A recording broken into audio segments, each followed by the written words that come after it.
Bonsoir, je suis Ahmadou Lamine Kébé, magistrat à la Cour des comptes et particulièrement à la Chambre des collectivités territoriales.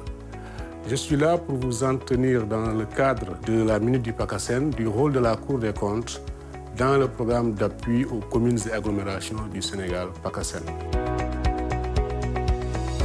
Le PACASEN, c'est un programme qui alloue des ressources supplémentaires aux collectivités territoriales. Et ces ressources sont fondées sur l'atteinte de certains objectifs. Dans ce cadre, le fonds d'équipement des collectivités territoriales a été réformé et un guichet performance a été créé, maintenant avec 2 niveaux. Il y a un premier niveau où les objectifs sont appelés conditions minimales obligatoires. Et cela s'applique à toutes les collectivités territoriales bénéficiaires du PACASEN qui postulent à ce moment-là au financement. Il faut rappeler qu'il y a 123 collectivités territoriales bénéficiaires. Le deuxième niveau, c'est le guichet dénommé, ou bien les objectifs qui sont dénommés indicateurs de performance. Les indicateurs de performance ne concernent que les 19 collectivités territoriales les plus grandes du programme. Il s'agit notamment des villes chefs-lieux de région et d'un certain nombre d'autres villes du Sénégal. La Cour des comptes, donc son rôle est de se charger de l'évaluation de performance. Il faut dire que pour cela, le volume 2 du manuel d'opération du PACASEN est consacré à la méthodologie justement de cette évaluation.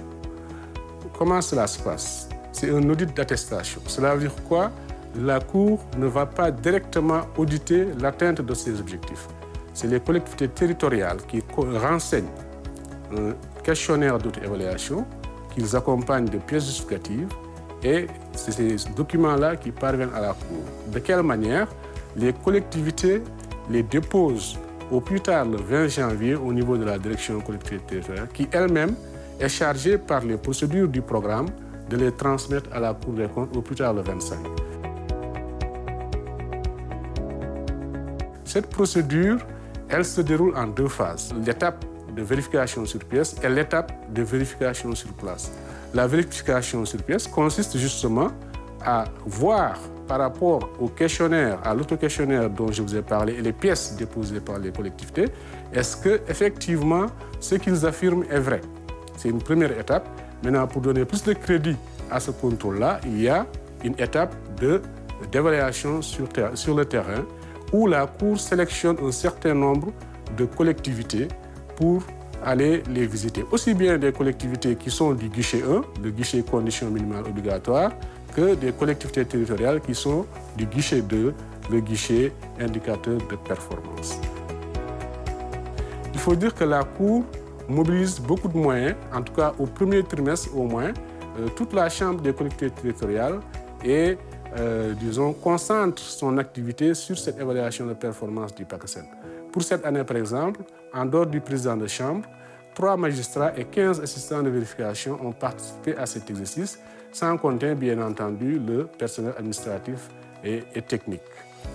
Il faut dire également que le PACASEN commence à entrer, en tout cas dans les enjeux que les collectivités territoriales ont bien identifiés en termes de financement, puisque cette année, sur 123 collectivités territoriales, 122 ont participé à l'exercice.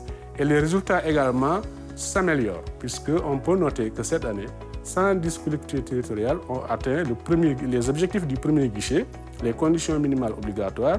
Sur 123, 122 ont participé et 110 ont atteint les 8 conditions minimales obligatoires. Voilà comment se passe l'évaluation de performance, qui est l'activité principale de la Cour au niveau du PACASEN.